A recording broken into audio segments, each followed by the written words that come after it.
താൻ കണ്ടിട്ടുള്ളതിൽ വെച്ച് ഏറ്റവും അഹങ്കാരവും ധാർഷ്ട്യവുമുള്ള പ്രതിപക്ഷ നേതാവാണ് വി.ഡി. സതീശനെന്ന് വീണ്ടും അധിക്ഷേപ പരാമർശവുമായി SNDP യോഗം ജനറൽ സെക്രട്ടറി വെള്ളാപ്പള്ളി നടേശൻ. 3 ആഴ്ച മുൻപ് തന്നെ വീട്ടിൽ വന്ന് കണ്ടോട്ടെ എന്ന് സതീശൻ ചോദിച്ചിരുന്നു. താൻ മുസ്ലിം വിരോധിയാണെന്ന് പറഞ്ഞു പരത്തുന്നതിന് പിന്നിൽ പ്രത്യേക അജണ്ട ഉണ്ട് എന്നുകൂടി വെള്ളാപ്പള്ളി നടേശൻ പ്രതികരിച്ചു. ഇത്തരം ദാർഢ്യമായിട്ടും അഹങ്കാരമായിട്ടും പെരുമാറുന്ന ഒരു പ്രതിപക്ഷ നേതാവാണ്.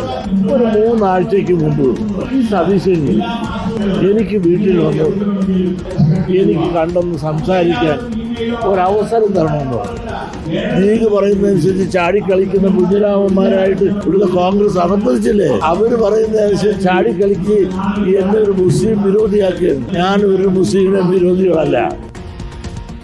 സജോ ദേവസ്യന്റെ വിവരങ്ങളുമായി. സജോ, കഴിഞ്ഞ ദിവസം വി.ഡി. സതീശൻ അതേ നാണയത്തിൽ മറുപടി നൽകിയതാണ് വെള്ളാപ്പള്ളി നടേശന്.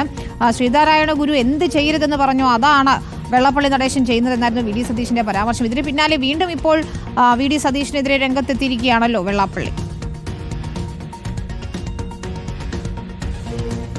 വിനീത, വെള്ളാപ്പള്ളി നടേശന്റെ മുസ്ലിം വിരുദ്ധ പരാമർശത്തിലടക്കം വി.ഡി. സതീശൻ നിലപാട് വ്യക്തമാക്കിയിരുന്നു. അതിൽ തന്നെ ശ്രീനാരായണ ധർമ്മത്തിന് വിരുദ്ധമായ നിലപാടാണ് പലപ്പോഴും വെള്ളാപ്പള്ളി നടേശൻ സ്വീകരിക്കുന്നത് തുടങ്ങിയ കാര്യങ്ങൾ പരാമർശിച്ചുകൊണ്ട് അദ്ദേഹം പ്രതികരണം നടത്തിയിരുന്നു. അതിന് പിന്നാലെ തുടർച്ചയായി പ്രതിപക്ഷ നേതാവ് വി.ഡി. സതീശനെ വെള്ളാപ്പള്ളി നടേശൻ കടന്നാക്രമിക്കുകയാണ്. കഴിഞ്ഞ ദിവസങ്ങളിൽ നടന്ന പരിപാടിയിലും ഇന്ന് വി.ഡി. സതീശന്റെ തന്നെ മണ്ഡലമായ പറവൂരിൽ SNDPയുടെ ശാഖാ നേതൃസംഗമത്തിലടക്കം കടുത്ത ഭാഷയിലുള്ള വിമർശനം, കടന്നാക്രമണമൊക്കെയാണ് SNDP യോഗം ജനറൽ സെക്രട്ടറി വെള്ളാപ്പള്ളി നടേശന്റെ ഭാഗത്ത് നിന്ന് ഉണ്ടാകുന്നത്. ഒരർത്ഥത്തിൽ പ്രതിപക്ഷ നേതാവിനെ തുടർച്ചയായി കടന്നാക്രമിക്കുന്നു എന്ന് തന്നെയാണ് ഇതിൽ ഏറ്റവും പ്രധാനപ്പെട്ട കാര്യം. പ്രതിപക്ഷ നേതാവ് വി.ഡി. സതീശൻ അഹങ്കാരത്തിന് കൈയും കാലും വെച്ചയാളാണ്.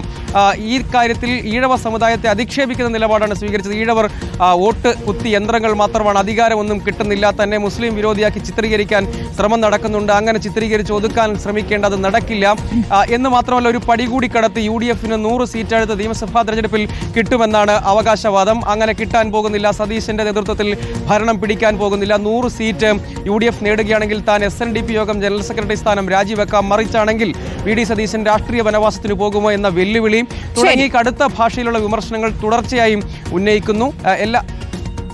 ശരിയാണ് സജോ. ഇപ്പോൾ ACC ജനറൽ സെക്രട്ടറി KC വേണുഗോപാലിന്റെ പ്രതികരണം വന്നിട്ടുണ്ട്. വി.ഡി. സതീശനെ ജനങ്ങൾക്ക് അറിയാമല്ലോ എന്നാണ് KC വേണുഗോപാൽ പറഞ്ഞിരിക്കുന്നത്.